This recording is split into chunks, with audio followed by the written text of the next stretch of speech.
അങ്ങോട്ട് പോകും.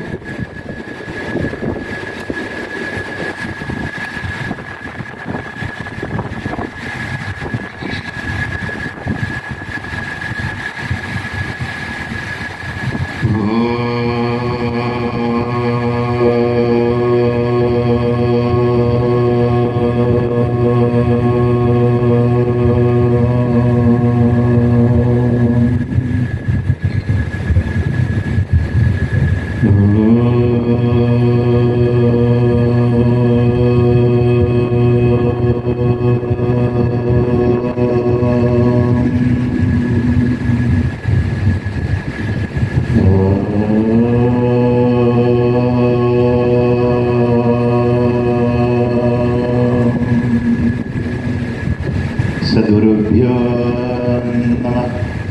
ഓം സഹനാവവതു സഹനോ ഭുനക്തു സഹ വീര്യം കരവാവഹൈ തേജസ്വിനാവധീതമസ്തു മാ വിദ്വിഷാവഹൈ. ഓം ശാന്തി ശാന്തി ശാന്തി.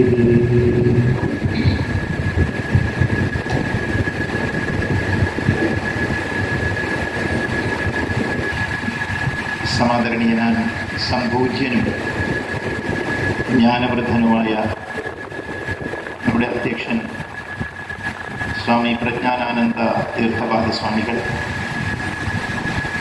വളരെ ആദരണീയനും ഏറ്റവും ബഹുമാന്യനുമായ നമ്മുടെ പ്രിയപ്പെട്ട ഗവർണർ ശ്രീ രാജേന്ദ്ര വിശ്വനാഥ് അർലീക്കർ,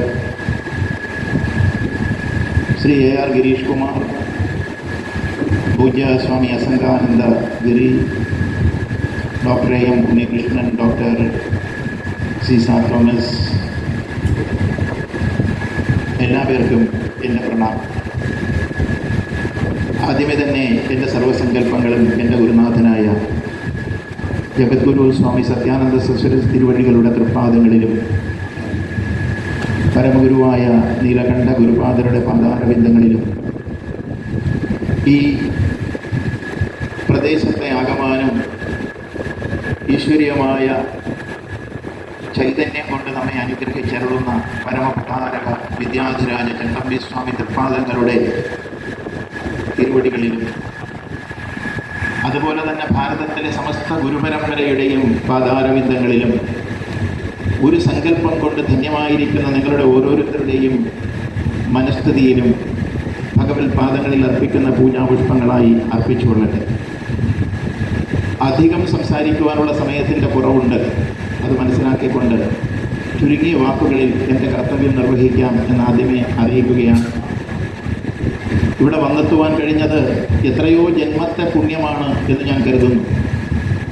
അതിലുപരി ഇങ്ങനെ ഒരു സഭയിൽ മഹാഗുരുവിൻ്റെ 102ാമത് സമാധി സ്മൃതി സഭ ഇവിടെ കൂടുമ്പോൾ ഇവിടെ വന്ന് അദ്ദേഹത്തെ ധ്യാനിച്ച് സ്മരിച്ച് അദ്ദേഹത്തെക്കുറിച്ച് എന്തെങ്കിലും പറയുവാനുള്ള ഒരു അവസരമുണ്ടായത് നിരവധി ജന്മങ്ങളുടെ പുണ്യമാണ് എന്ന് ഓർത്തുകൊണ്ട് തന്നെയാണ് ഞാൻ ഈ വേദിയിൽ നിൽക്കുന്നത്.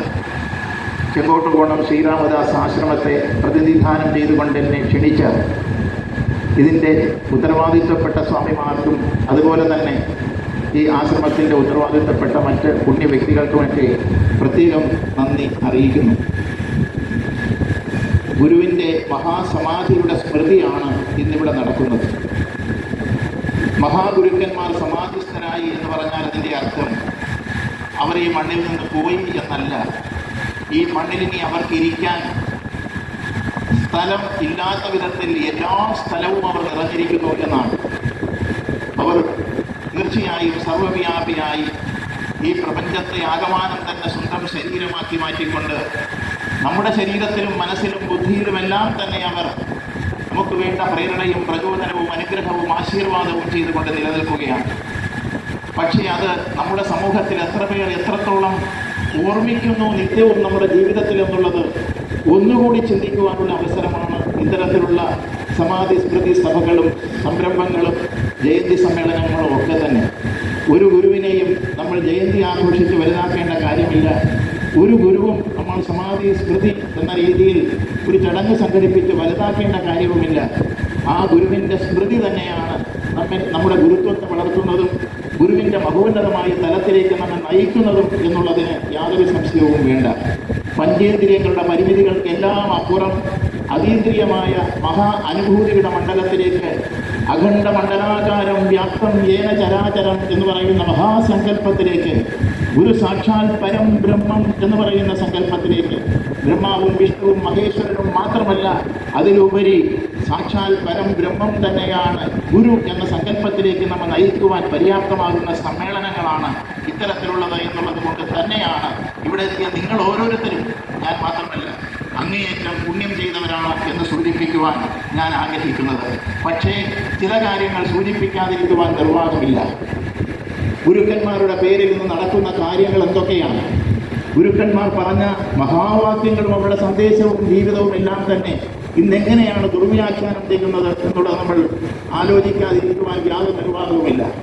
ഗുരുക്കന്മാരുടെ സേയിങ്സ്, അവരുടെ വചനങ്ങളെല്ലാം തന്നെ മിസ്ഇൻ്റർപ്രറ്റ് ചെയ്തുകൊണ്ട്, മിസ്റെപ്രസെൻ്റ് ചെയ്തുകൊണ്ട് ആണ് ഇന്ന് നമ്മുടെ നടുവിൽ നമ്മുടെ നാട്ടിൽ നിലനിൽക്കുന്നത്. സ്വാർത്ഥപരമായ സംഘടനാ താല്പര്യങ്ങളും അതുപോലെ തന്നെ രാഷ്ട്രീയ താല്പര്യങ്ങളും സംരക്ഷിക്കുന്നതിന് വേണ്ടി ഗുരുക്കന്മാരുടെ വാക്കുകളും അവരുടെ തന്നെ ഗ്രന്ഥങ്ങളും ജീവിതവും വരെ ദുർവ്യാഖ്യാനം ചെയ്തുകൊണ്ട് ഇന്ന് മുന്നോട്ട് പോകുന്ന ഈ കാലഘട്ടത്തിൽ നമ്മൾ വളരെയധികം ചിന്തിക്കേണ്ട കാര്യമുണ്ട്. അവരെ നമ്മൾ പഠിക്കേണ്ടതുണ്ട്, അവരുടെ ജീവിതം നമ്മൾ പകർത്തേണ്ടതുണ്ട്, അടുത്ത് വരുന്ന തലമുറയ്ക്ക് അവരുടെ സന്ദേശം പകർന്നു കൊടുക്കേണ്ടതുണ്ട്. അതിന് ഇന്നത്തെ വിദ്യാഭ്യാസ സ്ഥാപനങ്ങൾ പര്യാപ്തമല്ല എങ്കിൽ ഓരോ ക്ഷേത്രങ്ങൾ തോറും ആശ്രമങ്ങൾ തോറും മതപാഠശാലകൾ തുറന്നുകൊണ്ട് തന്നെ അതിന് നമ്മൾ തയ്യാറായില്ലെങ്കിൽ തീർച്ചയായും ഇന്നിവിടെ നമ്മൾ കാണുന്നത് 50 വയസ്സിന് മുകളിലുള്ള ആളുകളെയാണ്. 90% 50 വയസ്സിന് മുകളിലുള്ള ആളുകളെയാണ് നമ്മൾ കാണുന്നത്. ഇനി ഒരു 20-ഓ 30-ഓ കൊല്ലം കഴിഞ്ഞ് ഇങ്ങനെ ഒരു പരിപാടി ഉണ്ടാകുമ്പോൾ ഇവിടെ വരാൻ ആളുണ്ടാകുമോ എന്ന് ചിന്തിക്കേണ്ട ആവശ്യമുണ്ട്. കാരണം യുവതലമുറയ്ക്ക് അതിനൊന്നും സമയമില്ല. അത് അവർക്ക് പഠിപ്പിച്ചു കൊടുക്കുവാനും പരിചയപ്പെടുത്തി കൊടുക്കുവാനും നമുക്ക് അവസരമില്ല. അവർ അവരുടെ വഴിക്ക് പോയിക്കൊണ്ടിരിക്കുകയാണ്. ഗുരുവും ഗുരുത്വവും എന്നൊക്കെ പറയുന്നത് കേവലം ഒരു ശരീരത്തിനുള്ളിൽ ഒതുങ്ങുന്ന ശക്തിവിശേഷമല്ല. ഈ ലോകത്തെ ആകമാനമുള്ള സർവ്വചരാചരങ്ങളെയും അതുപോലെ തന്നെ ഗ്രഹങ്ങളെയും ഉപഗ്രഹങ്ങളെയും നക്ഷത്രജാലങ്ങളെയും ഒക്കെ തമ്മിലടിക്കാതെ നിലനിർത്തുന്ന ഏറ്റവും ആത്യന്തികമായ ഒരു ശക്തിവിശേഷമാണ്. ഈ ലോകത്തെ സമതുലിതമായി മുന്നോട്ട് കൊണ്ടുപോകുന്ന ഒരു വലിയ ശക്തിവിശേഷമാണ് ഗുരുത്വം എന്ന് പറയുന്നത്. ആ ഗുരുത്വം വളർത്തിയെടുക്കുവാൻ വിനയവും വിവേകവും ഭക്തിയും സമർപ്പണവും ഒക്കെ തന്നെ നമുക്ക് ആവശ്യമാണ്. അതിൽ നിന്ന് നമ്മെ വ്യതിചലിപ്പിച്ചുകൊണ്ടാണ് ഇന്നത്തെ വിദ്യാഭ്യാസ സമ്പ്രദായവും ഇന്നത്തെ രാഷ്ട്രീയ സംവിധാനങ്ങളും ഇന്നത്തെ സംഘടനാ രീതികളും നിലനിൽക്കുന്നത് എന്നുള്ളത് പറയാതിരിക്കുവാൻ നിർവാഹമില്ല. ഗുരുവിൻ്റെ വാക്കുകൾ, ഒരു ജാതി ഒരു മതം ഒരു ദൈവം എന്ന് പറഞ്ഞ നാരായണ ഗുരുവിൻ്റെ വാക്കുകൾ ഇന്ന് എങ്ങനെയാണ് വ്യാഖ്യാനിക്കപ്പെടുന്നത്? അതുപോലെ തന്നെ ചട്ടമ്പി സ്വാമിയുടെ വാക്കുകൾ എങ്ങനെയാണ് നമ്മൾ ഇന്ന് വ്യാഖ്യാനിക്കുന്നത്? ഇവരെയൊക്കെ ജാതിയുടെ ത്രാസുകളിൽ കയറ്റി മാംസപിണ്ഡം തൂക്കി നോക്കി എത്ര വെയിറ്റാണുള്ളത് എന്ന് ചിന്തിക്കുവാൻ തക്ക രീതിയിൽ വികാരം വളർത്തിക്കൊണ്ടുള്ള ചില പ്രവർത്തനങ്ങൾ നമ്മൾ തടഞ്ഞേ മതിയാവും. ഗുരുക്കന്മാർക്ക് ജാതിയില്ല, അവർക്ക് മതമില്ല, അവർക്ക് രാഷ്ട്രീയമില്ല, സങ്കുചിതമായ യാതൊരു ചിന്താഗതികളും അവർക്കില്ല. ലോകാ സമസ്ത സുഖിനോ ഭവന്തു എന്ന് പഠിപ്പിച്ചവരാണവർ. ലോകത്തെ ആകമാനം ഒരു കുടുംബമായി കാണുവാൻ പഠിപ്പിച്ചവരാണവർ. നമുക്കറിയാം, പാമ്പിനെയും ഉറുമ്പിനെയും പക്ഷിയെയും അതുപോലെ ഏതൊരു മൃഗത്തെയും ഒക്കെ സ്വന്തം അതിനോടൊക്കെ സംവദിക്കുവാൻ, അതിനോടൊക്കെ സംസാരിക്കുവാൻ, അതിൻ്റെയൊക്കെ വികാരങ്ങൾ മനസ്സിലാക്കുവാൻ കഴിഞ്ഞിരുന്ന ഒരു മഹാത്മാവായിരുന്നു ചട്ടമ്പി സ്വാമി തൃപ്പാദങ്ങൾ. അവിടെ യാതൊരു വ്യത്യാസവും അദ്ദേഹം കണ്ടില്ല. ജാതിയിൽ കണ്ടില്ല, ഭാഷയിൽ കണ്ടില്ല, പ്രാദേശികമായ ചിന്താഗതികളിൽ കണ്ടില്ല, മാനിഫെസ്റ്റോകളിൽ കണ്ടില്ല. പക്ഷേ അദ്ദേഹം ഇന്നിവിടെ നിൽക്കുന്നു. ഇന്നിവിടെ എത്ര ലക്ഷങ്ങൾ കൂടേണ്ടതാണ് എന്നൊന്ന് ചിന്തിച്ചു നോക്കൂ. നമ്മുടെ ഹിന്ദു എവിടെയാണ്, എങ്ങനെയാണ് ഈ മതത്തെയും ഈ സംസ്കാരത്തെയും മനസ്സിലാക്കുന്നത്? നാരായണ ഗുരുദേവന്റെ പേര് പറയുമ്പോഴും ഇതുതന്നെയാണ്. ഒരു ജാതി ഒരു മതം ഒരു ദൈവം എന്ന് അദ്ദേഹം പറഞ്ഞപ്പോൾ ഒരു ജാതി മതി എന്ന് ചിലരിവിടെ തീരുമാനിക്കുന്നു, ഒരു മതം മതി എന്ന് മറ്റുള്ളവർ തീരുമാനിക്കുന്നു, അതുപോലെ തന്നെ ഒരു ദൈവം മതി എന്ന് വേറെ ചിലർ ചിന്തിക്കുന്നു. ഇതാണോ നാരായണ ഗുരുദേവൻ പറഞ്ഞത്? മതമേതായാലും മനുഷ്യൻ നന്നായാൽ മതി എന്ന് കൂടി അദ്ദേഹം പറഞ്ഞത് ആരെങ്കിലും ഓർക്കുന്നുണ്ടോ? ജാതിഭേദം മതദ്വേഷം ഏതുമില്ലാതെ സർവരും സോദരത്വേന വാഴുന്ന മാതൃകാസ്ഥാനമാണിത് എന്ന് പറയുന്നത് ആരെങ്കിലും ചിന്തിക്കുന്നുണ്ടോ? ജാതിയല്ല മാറേണ്ടത്, ജാതി വിദ്വേഷമാണ് മാറേണ്ടത് എന്ന് അദ്ദേഹം പറഞ്ഞത് ആരെങ്കിലും ചിന്തിക്കുന്നുണ്ടോ? അതുപോലെ തന്നെ ചട്ടമ്പി സ്വാമി തൃപ്പാദങ്ങൾ ക്രിസ്തുമത ഛേദനം എഴുതി. എന്തിനാണ് എന്ന് നിങ്ങൾക്കറിയുമോ? ക്രിസ്തുമതത്തിലുള്ള വിരോധം കൊണ്ടല്ല. ഒരു കാലഘട്ടത്തിൽ ഇവിടെ മതപരിവർത്തനം കൊടുമ്പിരിക്കൊണ്ടിരുന്ന കാലഘട്ടത്തിൽ അത് തെറ്റാണ് എന്ന് ബോധ്യപ്പെടുത്തുവാനും തെളിയിക്കുവാനുമാണ് അദ്ദേഹം അങ്ങനെ ഒരു പുസ്തകം എഴുതിയത്. അതിനുശേഷം ക്രിസ്തുമത സാരവും എഴുതിയത് അദ്ദേഹം തന്നെയാണ് എന്ന് നമ്മൾ മറന്നു പോകരുത്. അങ്ങനെ നാനാത്വത്തിൽ ഏകത്വം ദർശിച്ച ആ മഹാത്മാവ് സ്വാമി വിവേകാനന്ദൻ ഈ കേരളത്തിൽ വന്ന് കേരളം ഭ്രാന്താലയമാണ് എന്ന് പറഞ്ഞപ്പോൾ ഒരു മനുഷ്യനെ കൂടി ഞാൻ കണ്ടു എന്ന് അദ്ദേഹം പറഞ്ഞു. ചിന്മുദ്രയുടെ അർത്ഥം ഉപദേശിച്ചു കൊടുക്കുവാൻ, സ്വാമി വിവേകാനന്ദനെ പോലുള്ള ഒരു മഹർഷിക്ക് ഉപദേശിച്ചു കൊടുക്കുവാൻ തക്ക ഒരു ശേഷിയും ആ രീതിയിലുള്ള പ്രജ്ഞാവികാസവും ആത്മീയമായ വികാസവും ഉണ്ടായിരുന്ന ഒരു മനുഷ്യനെ അദ്ദേഹം തിരിച്ചറിഞ്ഞു. നമ്മുടെ മുന്നിൽ വെറും വെള്ളമുണ്ടെന്ന് ഓർത്തുകൊടുത്ത് താടിയും നീട്ടി വളർത്തി ഈ തെരുവിലൂടെ നടന്നു പോകുന്ന ഒരു മനുഷ്യനായിരിക്കാം. ആ മനുഷ്യന്റെ ഉള്ളിൽ ഈശ്വരൻ, ആ മനുഷ്യൻ തന്നെ ഈശ്വരനായി വളർന്ന് ഈ ലോകത്തെ ആകുവാനും നയിക്കുവാനും നിയന്ത്രിക്കുവാനും തക്ക രീതിയിലുള്ള ഒരു ശക്തി ഉണ്ടാക്കിക്കൊണ്ടിരുന്നു എന്നുള്ളത് നമ്മൾ മനസ്സിലാക്കണം. അതുകൊണ്ട് ഇങ്ങനെ പറഞ്ഞാൽ വളരെയധികം പറഞ്ഞു പോകുന്ന ഒരു പ്രേരണ ഈ സമൂഹത്തിന്റെ പല പല പ്രവർത്തനങ്ങളിൽ നിന്ന് ഉൾക്കൊണ്ടത് കൊണ്ട് നീണ്ടുപോവുകയാണ്. ക്ഷമിക്കണം എൻ്റെ വാക്കുകൾ ആ മഹാഗുരുവിന്റെ പാദങ്ങളിൽ, എല്ലാ ഗുരുക്കന്മാരുടെയും പാദങ്ങളിൽ. ഇനി ഈ നാട്ടിലുള്ളവർ ഒറ്റക്കെട്ടായി ഇവിടെ വന്ന്